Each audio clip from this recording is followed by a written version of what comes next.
board members. Myself, Jeff Harrison, Director of Educational Technology. Tom Coons is the Director of Infrastructure Technology. And we also have Detective Tracy Jones here with the Fishers Police Department. Right, so we'll go ahead and begin. We're going to begin with Tracy.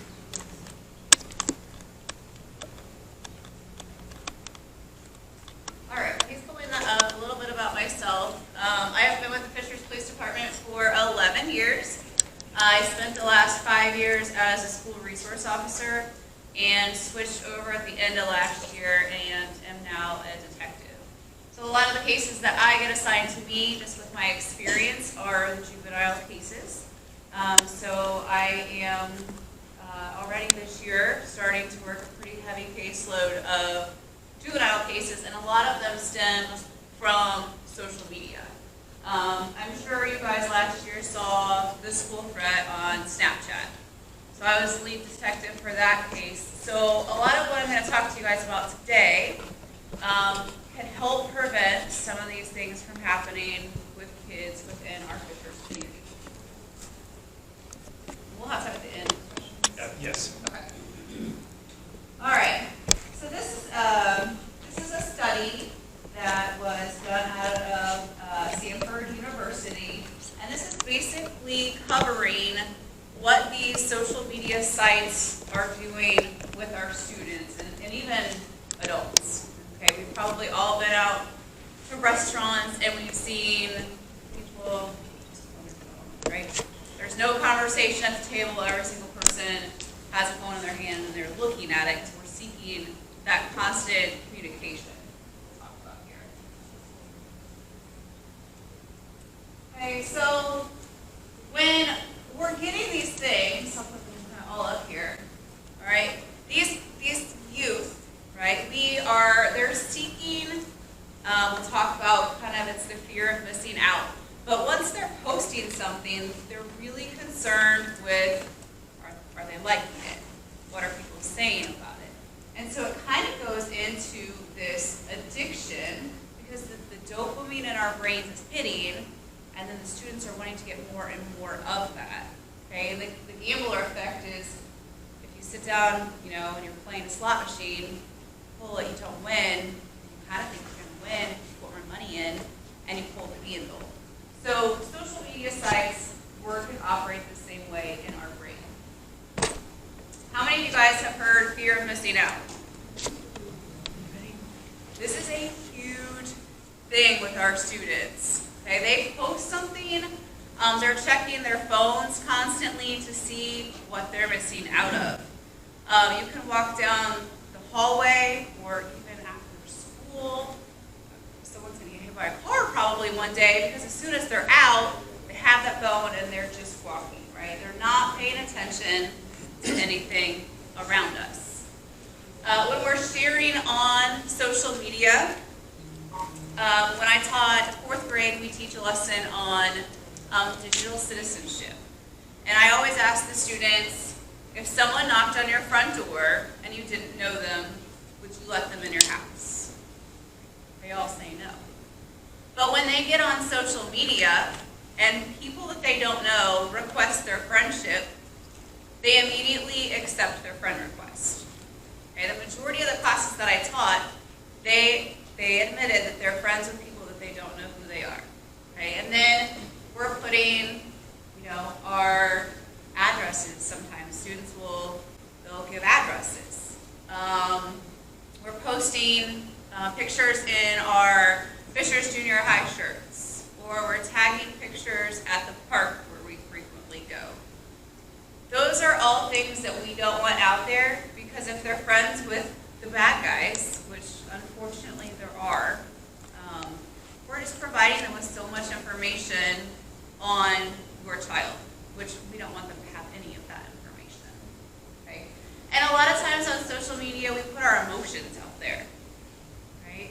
They're having a bad day. Well, that gives the opportunity for someone to kind of come in and swoop in and kind of prey on that emotion, which is something that we don't want to happen. Okay, and this is just a short video clip. These kids are constantly watching YouTube videos and we're seeing all these things that are kind of giving the idea of what is acceptable to that student.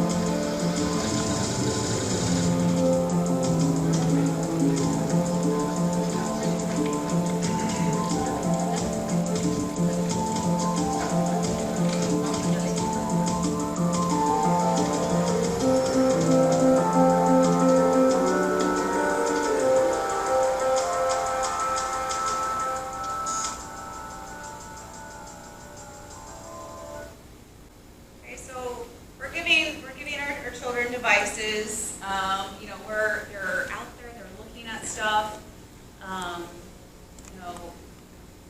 People start to get the idea of what is acceptable and what isn't acceptable. So we always just need to be conscious of how much our students are, looking at these kind of things. All right. So a lot of times when we're posting, students are posting online, something that I will always tell them is we probably aren't going to like everybody, right? And that's okay if we don't like everybody, but we still have to treat everybody with respect.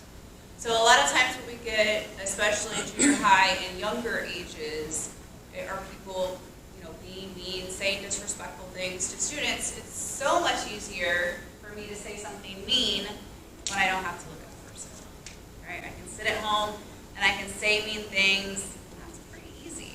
Right? They don't have to look at me. I don't have to see how it affects them. So that's always a good conversation to have with your kids. Right? I tell them, even at work, I don't particularly like everybody. Right? I'm not going to hang out with everybody, but I still have to be respectful to them. Acceptance. So life doesn't always go our way. Sometimes we just have to roll with it. So a lot of times when things are happening online, okay, if they've posted something, and that's why we have these conversations before, because they can have a long-term effect on our kids. All right? And then it's always good to have a conversation, learning from our mistakes.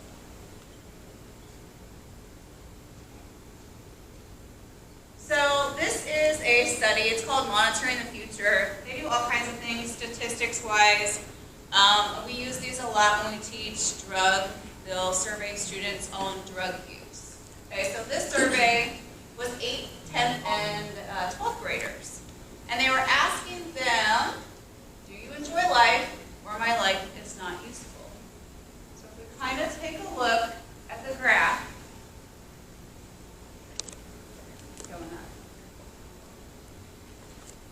Sleep is a huge thing. Okay, our youth is not getting enough sleep. Okay, raise your hand if your kid has some kind of social media device right now. Okay? Raise your hand if you take that device out and you put it on a charging station at night. Okay? Pretty good. Okay? I have a lot of parents when I would go on calls and they'd say, well, my kid needs an alarm clock. And I would tell them, go to Walmart and buy an alarm clock. Okay? Your kid doesn't need the cell phone alarm clock because what they're doing at night are things that we don't want them to be doing. Right? I've had as young as 5th grade students sending pornographic images to someone that she met on a website that she didn't know. Okay? So we might think, and it's kind of a hard conversation to have with parents because they'll always tell me, my kid didn't do this. Okay, well, unfortunately, when we're giving these kids these devices, we didn't really teach them how to use them properly, right? We all just didn't jump into the swimming pool and then learn how to swim. So we have to take time and teach our kids how to properly use these devices. Okay, so our sleep affects their emotional needs. And then when they come to school, it affects their school day as well. Their academics, a lot of times people are going to the nurse because they're tired. So it really affects their whole day. I'm sure Freedom will talk about, some of their emotional needs, but depression symptoms have really gone up, okay, with females and males. And when we're talking to these students, a lot of times it comes back to social media. Right? Someone didn't like a post, or they got left out of something. Okay? All these things they have in front of them, and they're just constantly trying to catch up with what is going on. So one of the big things from last school year is we've been seeing increase with school threats. So a lot of times people are posting, typically our students are posting these threats on Snapchat. All right. So have anyone seen the threads online personally? A couple of them have. Okay. So Snapchat is very difficult to work with. They are not the most police-friendly company. So it does take us some time to get subpoenas and search warrants and all of that to even figure out who a student is. My recommendation for all parents is to know your child's password for their social media account, and then log on and check it regularly. Right? If more parents did that, we would not have as much problems as we have today. Okay? Having your child post a threat like that can affect the whole family. Right? The one from last year affected the whole family because I had to get a search warrant for the entire house because the phone wasn't given to me. So I would come knocking on your door with about 15 of my friends and go through your house in order to obtain that device so I can get the information on the threat. So it really does affect everybody that's in the house. Okay. After the threat is made, it's kind of a lengthy process to figure out who that individual is. So we go through subpoenas, we go through search warrants. Just because the information is gone from Snapchat, it kind of vanishes. It's all stored at it's all stored in this lovely cloud that's hard to get to. So anytime your students say, it's gone, I won't do that again, unfortunately, once you put something out there, it is never gone.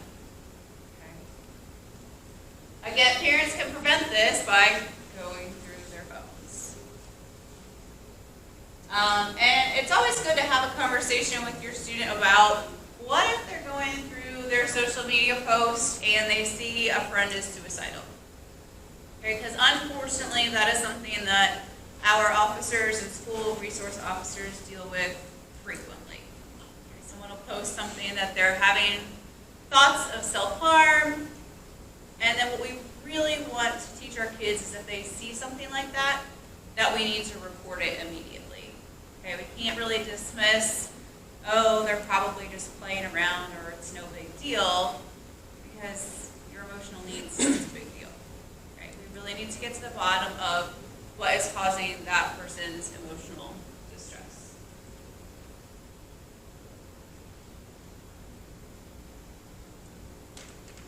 I have talked about emotions before. Okay, we've all probably done this, like text on your phone, LOL. Are we really laughing out loud when we do that? Probably not. Okay. Children need more face-to-face interaction. This lets them practice emotional intelligence. Okay. One of the recent school shootings, people were noticing that the kids, when they were leaving, they didn't even look fazed by what had happened. But they would get their devices out and they started posting and texting, "I'm so sad." But their face didn't match the expression. Because we're giving them these devices and we're not teaching them face-to-face emotions, right? And we're also not teaching them how to respond to someone if someone looks upset or if someone's mad at us. Okay, we're kind of just removing that altogether and taking the person out of conversations. And we need to know, obviously, what we're doing is impacting other people.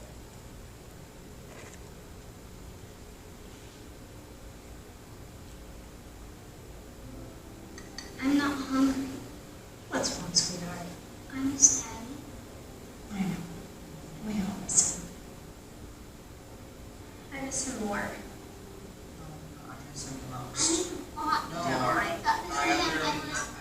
I miss him so Hey, much hey, more. everyone shut up. This filter makes me look like a cat. It's so funny, it's making me cry. So, and like I said, we've all been at the dinner table. Okay, I was out to eat the other day, and the entire table was talking about. No one was talking to each other, right? So, I'm a big fan of dinners are device-free, right? For my husband, for my daughter doesn't have a phone. She has a little Doki watch where I can just track where she's at, and she can call me, or I can call her, and that's pretty much the extent of it. But device-free, we don't need to be on our phones at dinner. You know, we've been at work or school all day. That's a good time to talk, learn about their friends, learn who they're hanging out with, and have that conversation. I'm sure the kids will love it.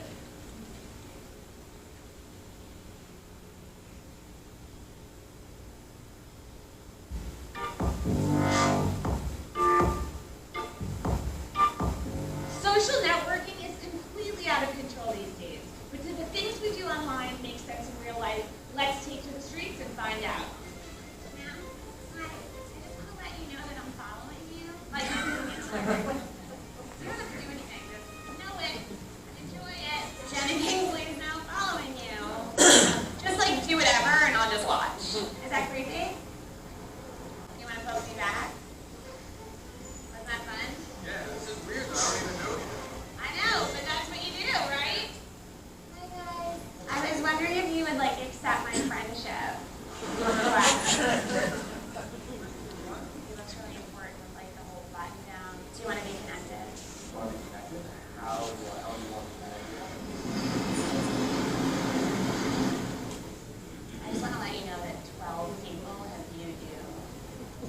12 people have viewed you on the subway. I don't know, you must be really important. They're like viewing you. That guy chose to remain anonymous. 7 people have viewed you on the subway. I have just checked into Grand Central Station. What's your name? Jenna and Andrew have just checked into Grand Central Station with about 452 other people. That's so cute. I have to share this with everybody. Do you want to comment on how cute this is? I like your comment. That guy that's next to you. This guy? You're like our 1 degree connection. Okay. So if you could introduce me. All right, your name is? Jenna. Excuse me? Hey, my friend over here, Jenna, she'd like you to introduce you to her. Oh, Hey, I'm Jenna. I mean, we had him in common, so I figured I should meet you. And now we're all connected. Right, it's kind of weird in real life, right? But this is what they do, right? You see, like, someone might have somebody in common, and you add the first thing. You're like, oh, I might be friends with them. And that's what the kids do. And a lot of the reason that they give us when we teach these classes is that they want the most amount of friends. Okay? So we really need to talk to them about who their friends are, and that we're not accepting these random people into their network. Okay, the uncomfortable topic that nobody likes to talk about are pornographic images. Like I said, the youngest one we've had actually sending and receiving pornographic images was a 4th grader. Now, we've had some students on their iPads, and I think it was just curiosity killed the cat, wanting to know what was going on down there. But still, law enforcement will get called on any of those if they are found.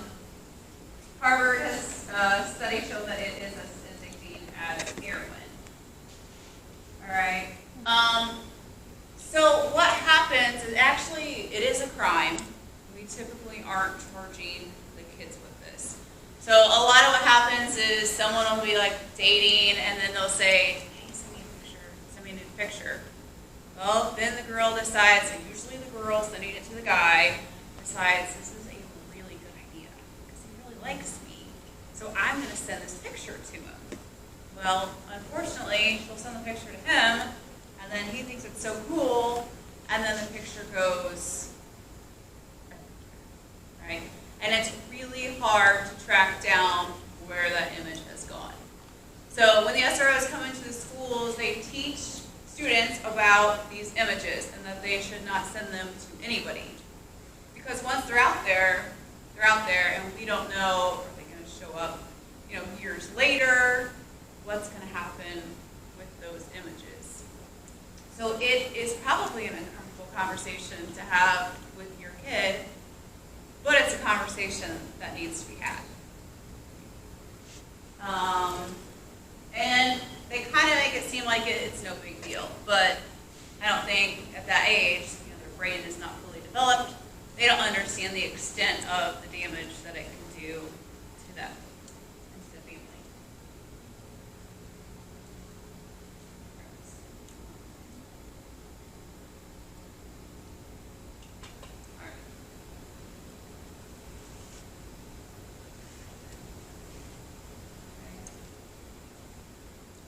So the last one up there says students will hide your picture.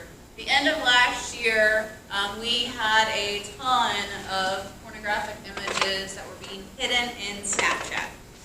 So your students know how to use Snapchat, and there is a hidden file. So I can take any picture on my phone that I have, and I can move it into my Snapchat folder, and for that Snapchat folder, they have to have a password. Right? And so they will hide all their images that they don't want parents to see on that folder. There's other apps, and I'll put up a website here, but there's an app that looks like a calculator.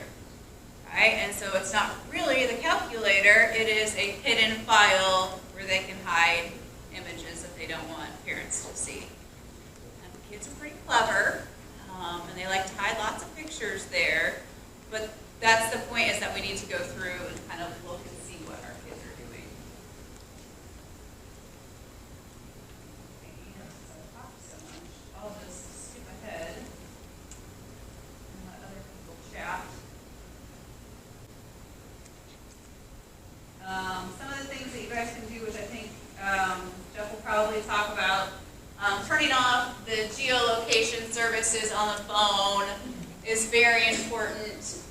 Checking the phones, no phones in the bedroom, and what we always tell the kids, if you don't want your grandma to see it, don't send it, don't have it on this phone, right? Because it's kind of an awkward conversation to have with students about, especially about the pornographic images. All right, I will go ahead and turn it over.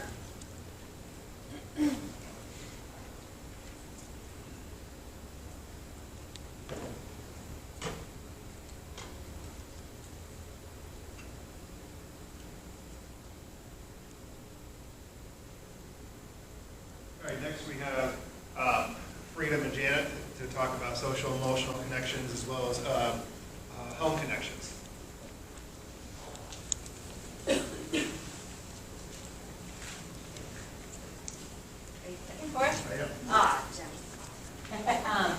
Thanks for coming on, Freedom. If you could help us out just a little bit, who here has elementary age students?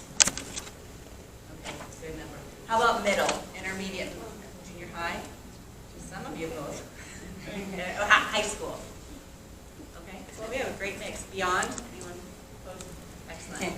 I want to talk a little bit, Jeff, about what our district definition of social emotional learning. Janet and I were talking, and then the team is, we're going to talk about digital SEL. And then my partner in crime at the district is Brooke Lawson, our mental health coordinator, and we said, is that a thing? Because really, we're trying to skill build social emotional skills that are effective offline and in the digital world, right? It is the same basic skill practices that you are working with your children with every day, and we are working with them every day. And now not just messing with me, because I don't have that definition memorized. But it is those self-management skills, self-regulation skills, empathy. This is much better. It is the process through which children and adults acquire and effectively apply the knowledge, attitudes, and skills necessary to understand, manage emotions, set and achieve positive goals, feel and show empathy for others, establish and maintain positive relationships, and make responsible decisions, right? That's what we want for our kids. In fact, that's what our parents tell us, and that's what the business community tells us. Can we click for me? Yep.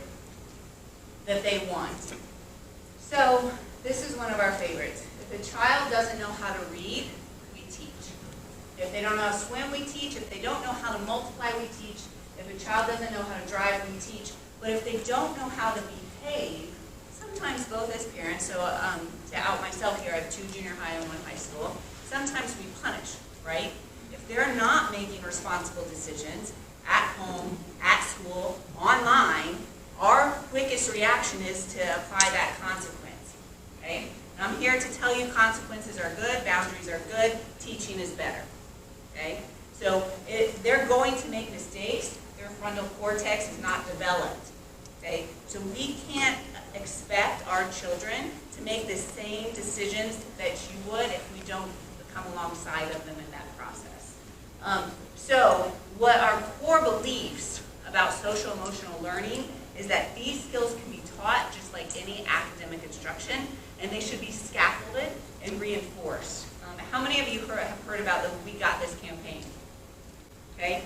The notion behind that is that we need all of our adults and all of our community stakeholders together. So what we're teaching in the classroom, you're reinforcing at home and having those conversations. So we're going to continue to teach these. We call them social emotional. We're comfortable if you call them any of these. Okay? So we don't really need to get hung up. We don't love soft skills. Employers actually tell us that these are the most difficult skills to find in employees. Okay? They are not coming to us and saying, hey, we're not going to hire your student, your child, your graduate because they don't know the quadratic equation, okay, or the Oxford comma, right? They're telling us we really need to reinforce these collaboration, creativity, critical thinking skills. So anytime you hear this from us, or really anyone, we're talking about these same skill sets. I think I have one more. So I want to tell you what HSE is doing, and then Janet's going to talk a little bit about parenting, and then we have all sorts of additional resources if you have questions, but we want to meet your needs where you're at. So right now, this year, some of your students, if you have those K-8 kiddos, are participating in a pilot year where we are doing all K-6 is doing community circles. It's all about relationship building, recognizing their emotions. You can't manage your emotions and self-regulate in person or online, you can't name those emotions, right? So they are all participating in community circles, and we say daily-ish. That means there's a 2-hour delay or a convocation or testing. There might be a day in there, but it's mostly daily. The great thing about that is it builds great relationships with your students and teachers, but more importantly, it builds them with each other, and that builds empathy and accountability and respect for differences and diversity and all this rich stuff that you want them to practice, okay? You've seen all the stuff online about upstander, bystander.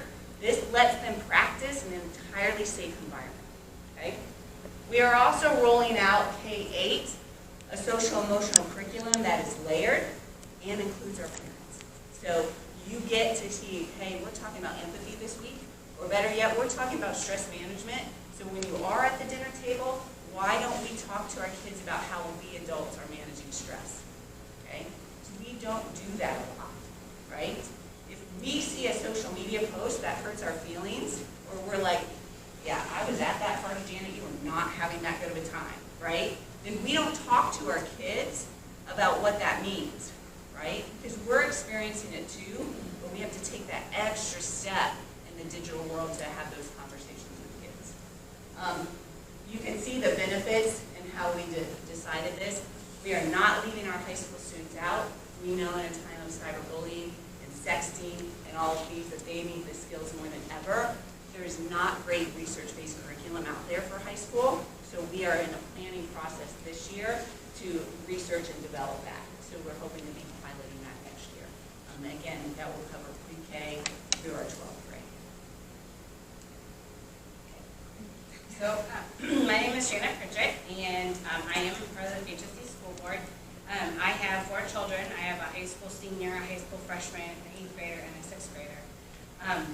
So, one of the things of kind of where we began with this whole idea tonight is that as I was out talking with folks, as one does when you're campaigning, I talked to a lot of parents that said, HSE school district put an iPad or computer in my kids' hands, and they may or may not be learning with it at school, I'm not really sure, and they come home and they're on it all day. Or my son went to his bedroom and he closed the door and he was there all evening. And just kind of a, what are you doing? You're not helping me here. So this evening is supposed to give you some places to start on some parts of laws. We'll talk about technology and some hard and fast ways that you can manage devices. Of course, Freedom's here to talk a little bit about the social emotional part of it. And I'll kind of piggyback off of some of the boundaries, because that's the first thing. And I did talk with Freedom because I'm like, we and my family, with 4 children who they all have smartphones. I know that that's probably, studies show that I should not be giving my 11-year-old a smartphone, but she does have one. And some of our rules are no phones at the table.